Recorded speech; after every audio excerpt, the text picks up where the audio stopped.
আপনাদের সকলকে আন্তরিকভাবে আমন্ত্রণ জানাই আমার এই চ্যানেল মিট প্রাইমে।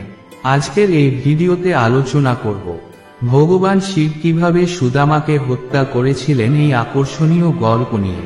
সবকিছু বিস্তারিতভাবে জানবেন, কিন্তু তার আগে আমি আপনাদের সকলকে অনুরোধ করছি যে আপনি যদি ভিডিওটি পছন্দ করেন তবে অবশ্যই যেন চ্যানেলটি সাবস্ক্রাইব করেন।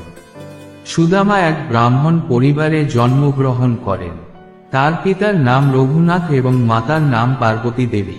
কৃষ্ণ একটি রাজপরিবারের সদস্য ছিলেন এবং ভগবান বিষ্ণুর অবতার ছিলেন, কিন্তু এই সামাজিক পার্থক্য তাদের শিক্ষার মধ্যে আসেনি। সমস্ত ছাত্র ছাত্রীরা সব দিক দিয়ে গুরুর সেবা করত। একবার কৃষ্ণ ও সুদামা গুরু সন্দীপনী মুনির নির্দেশে কাঠ সংগ্রহ করতে বনে গিয়েছিলেন। বৃষ্টি শুরু হয় এবং তারা একটি গাছের নিচে থেমে যায়। সকালের নাস্তায় সুদামা একটু চূড়া খেয়েছিলেন। সর্বজ্ঞ কৃষ্ণ বললেন যে তিনি ক্ষুধার্ত। সুদামা প্রথমে বলেছিল তার কাছে কিছুই নেই, তবে কৃষ্ণের অবস্থা দেখে তিনি তার সঙ্গে সকালের নাস্তা ভাগ করে নেন। তখন ভগবান কৃষ্ণ তাকে বলেন যে চূড়া তার প্রিয় সকালের নাস্তা। এভাবেই তাদের বন্ধুত্ব গড়ে ওঠে। বড় হওয়ার সঙ্গে সঙ্গে তারা আলাদা পথে চলে যান। বছরের পর বছর ধরে তারা যোগাযোগ হারিয়ে ফেলেন এবং শ্রীকৃষ্ণ যখন দ্বারকের বিখ্যাত রাজপরিবারের একটি শক্তিশালী অংশ হয়ে ওঠেন, তখন সুদামা একজন নম্র কিন্তু একজন দরিদ্র গ্রামবাসী ছিলেন। কৃষ্ণ যখন শাসন করছিলেন তখন সুদামা চরম দারিদ্র্যের মধ্য দিয়ে যাচ্ছিলেন এবং পরিবারের ভরণপোষণের জন্য পর্যাপ্ত অর্থও ছিল না। তার স্ত্রী সুশীলা তাকে কৃষ্ণের সাথে তার বন্ধুত্বের কথা মনে করিয়ে দিয়েছিলেন। সুদামা রাজা কৃষ্ণের কাছে দয়া চাননি। তিনি ভেবেছিলেন যে এটি বন্ধুত্বের নীতি নয় এবং নিজের সামান্য উপায়ে জীবনযাপন করতে শুরু করেছিলেন। একদিন কৃষ্ণ তার সঙ্গে দেখা করতে গিয়েছিলেন। সর্বজ্ঞ ভগবান জানতেন যে তার বন্ধু কঠিন সময়ে পড়েছে। সুদামা তার দারিদ্র্যের কারণে এতটাই সংকুচিত হয়ে পড়েছিলেন যে তিনি কৃষ্ণকে তার বাড়িতে আমন্ত্রণ জানান।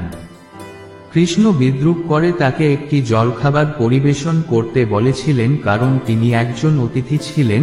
অতিথি দেবো ভাব। সুদামা তার দারিদ্র্য সত্ত্বেও ভিতরে গিয়ে চূড়ার শেষ দানাটি খুঁজে পান। তার মনে পড়ে যে চূড়া কৃষ্ণের প্রিয় খাবার। ভগবান কৃষ্ণ খুব আনন্দের সঙ্গে সকালের নাস্তা খেয়েছিলেন এবং মিষ্টি নিয়ে বেরিয়েছিলেন।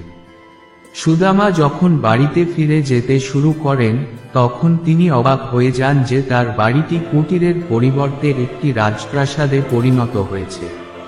তিনি আরও দেখতে পান যে তার পরিবার জাঁকজমকপূর্ণ পোশাক পরে তার জন্য অপেক্ষা করছে। ধর্মগ্রন্থ অনুসারে ভগবান শিব সুদামাকে হত্যা করেননি, বরং তিনি সুদামার পুনর্জন্ম শঙ্খচূড়কে হত্যা করেছিলেন। রাধা সুদামাকে অভিশাপ দিয়েছিল। রাধার সঙ্গে শ্রীদামার ঝগড়া হয়েছিল, যার কারণে তারা একে অপরকে অভিশাপ দিয়েছিলেন। রাধা তাকে রাক্ষস শঙ্খচূড় হওয়ার অভিশাপ দিয়েছিলেন এবং বিনিময়ে শ্রীদাম তাকে ব্রজে মানুষ হিসাবে জন্ম নেওয়ার এবং পৃথিবীতে ঘোরাঘুরি করার অভিশাপ দিয়েছিলেন। এই কারণে সুদামা রাক্ষস রাজা ডাম্বার বাড়িতে শঙ্খচূড় হিসাবে জন্মগ্রহণ করেছিলেন। পৃথিবীতে শঙ্খচূড় তুলসীর সাথে বিবাহ বন্ধনে আবদ্ধ হয়েছিলেন। তিনি ভগবান ব্রহ্মার ভক্ত ছিলেন। তিনি ব্রহ্মার কাছ থেকে তপস্যা করে অপরাজেয়তার বর পেয়েছিলেন। শঙ্খচূড় ছিলেন সুদামার পুনর্জন্ম এবং তিনি দৈত্য রাজবংশে জন্মগ্রহণ করেছিলেন। শঙ্খচূড় তপস্যা করে ব্রহ্মার কাছ থেকে অপরাজেয়তার বর পেয়েছিলেন। মানুষ থেকে দেবতারাও শঙ্খচূড়ের নৃশংসতায় বিচলিত হয়েছিলেন। দেবতারা এর জন্য শিবের কাছে সাহায্য চেয়েছিলেন, কিন্তু শ্রীকৃষ্ণ কবচ ও তুলসীর ধর্মের কারণে শিব শঙ্খচূড়কে হত্যা করতে পারেননি। এরপরে ভগবান শ্রীকৃষ্ণ ব্রাহ্মণ হিসাবে বৃন্দাবনের শঙ্খচূড় অসুরের কাছ থেকে বর্ম ফিরিয়ে নিয়েছিলেন, যাতে শিব তাকে হত্যা করতে পারেন।